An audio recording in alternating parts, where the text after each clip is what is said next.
New tonight, a heartwarming homecoming for a little girl who spent more than a week in the hospital. She has bandages and a brace. She's in this wheelchair, but she has her head held high. Neighbors right there with her, embracing and supporting her recovery. It's amazing that the community has come together to help all three of these young ladies.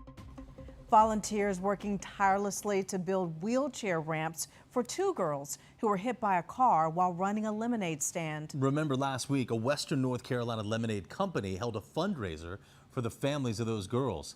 Channel 9's Dave Faraday first broke news of the crash. And Dave, I know you were there to watch that 7-year-old get that big surprise.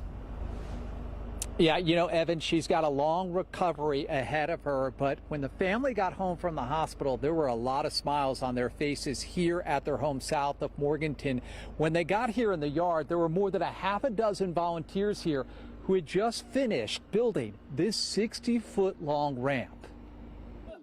Volunteers from the Foothills Service Project spent more than 5 hours building the ramp. The Brindletown Fire Department says several businesses across the community donated the wood and other supplies. Thank you so much to this community, and that I know these girls are really appreciative of what you're doing because it's really going to benefit for them. It was here last week firefighters responded to a wreck that hurt 3 girls under the age of 10 who had set up a lemonade stand along Conley Road. State troopers say 2 cars crashed nearby, sending one into the yard with the lemonade stand and the girls.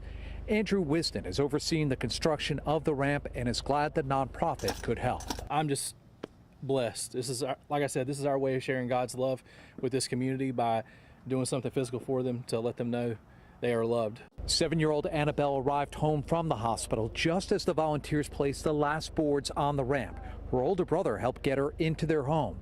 Her mother spoke with us about the outpouring of support from the community. It makes us realize that humanity's still out there and people care, so we appreciate it and thank you.